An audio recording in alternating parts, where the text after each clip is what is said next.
Is your debt causing you sleepless nights? Knock your debt out with Debt KO.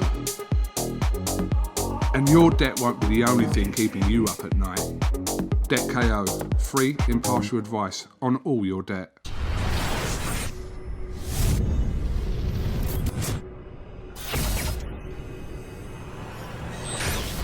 This is UMAR AHMED for IFL TV in association with MTK Global. We're at Stallards today, surrounded by heavyweights. I've got one in front of me, Mr. Fabio Wardley. Good rounds with Joe and Johnny Fisher today? Yeah, really good rounds. Nice to get in there with a couple of different people as well.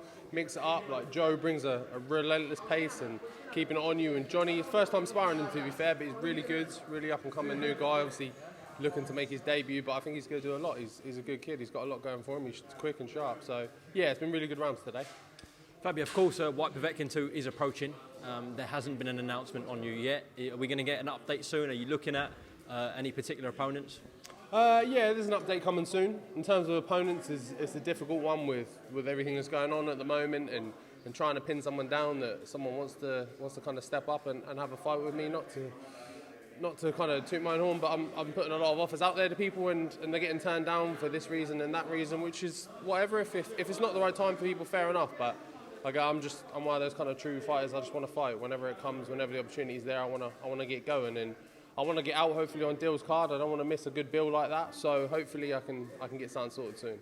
Of course, Dylan did a recent interview with Coogan and he brought up the potential fight with Lucas Browne, and Coogan put that to Lucas Browne. Yeah. What is the situation with Mr. Lucas Browne? Who knows? Who knows what he's up to? Like I took it upon myself for and to give him a little call out, a little nudge to say, look, I'm here, I'm ready. If you want to go, we can get it on. And he messaged me privately saying like, now's not the right time. I've got some bits and bobs going on. So for whatever reason, he's not up for it. He can't, or maybe he's not up for it. He just can't do it right now. That's what he's saying anyway. So that's kind of left that one a bit dead. But it's a difficult one because I'm trying to put myself out there. I'm trying to say like I'm game for whatever's going, but it's just proving difficult at the moment to get something in.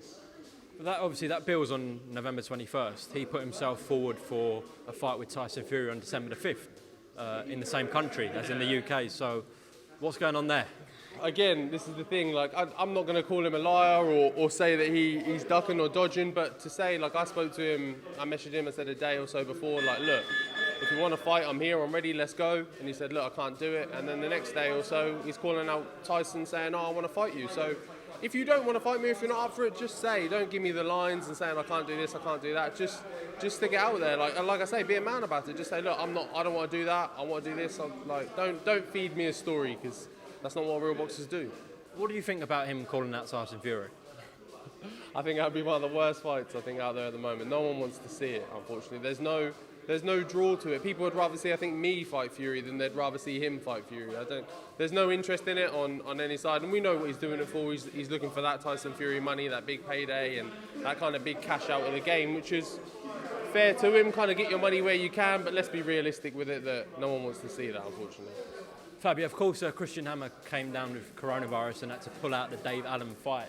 So I'm thinking, at the moment, Dave Allen's free. Oh, he was till last night until he called out Lenroy Thomas. But as far as we know, Dave Allen's free. You're free. Have you spoken to Dylan and Eddie about the potential Dave Allen fight? We haven't spoken about it in depth. It's been brushed over. I said, would that be a possibility for you? Like I said, I'm game for whoever and whenever. I've said, yeah, if that's possible, if it's able to get made, then cool, I'm down for it. Like, me and Dave have never spoken directly about us fighting, but it's been about a lot in terms of kind of people hyping it up, and we were saying more we were going to do it kind of next year for a British title, hopefully, when kind of Joyce and Dubai figure out what they're doing with their belts and stuff. So that's what we were kind of aiming towards. But if it comes sooner, then it comes sooner. Like, especially, like, I think this year, if anything, has proven that you can't plan like that ahead. You just don't know what's coming. So if the opportunity is there, Dave's up for it, I'm up for it, we can do it.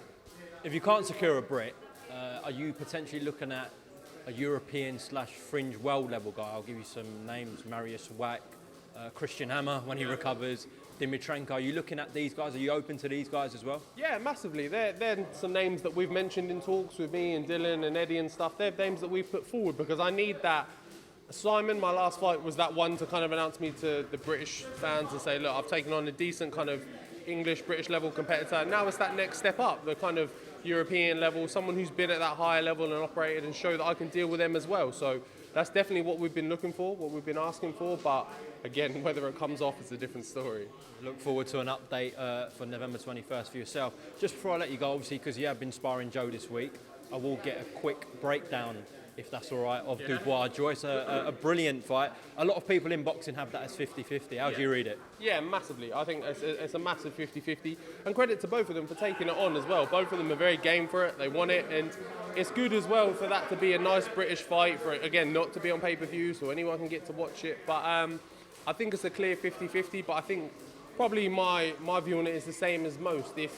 If Daniel could get to Joe in maybe the first 3, maybe 4 rounds, then that's kind of his window, really. Anything really past that, I think, is kind of more so Joyce's fight, because he's known, like I've just witnessed in there for 6 rounds, is that he doesn't stop. He keeps going and keeps coming at you and keeps throwing punches. So if he can weather them first few rounds with Daniel, then I think, yeah, he might be through in. What's the most surprising element about sparring Joe? I think a lot of things that people say about Joe is that he's quite slow.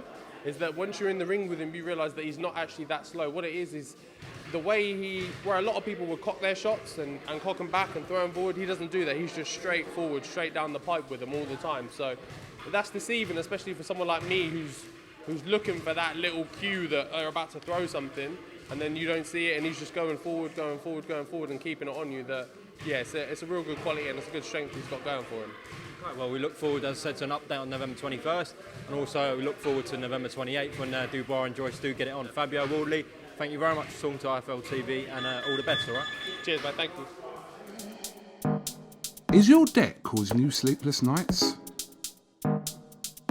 Knock your debt out with Debt KO. And your debt won't be the only thing keeping you up at night. Debt KO, free impartial advice on all your debt.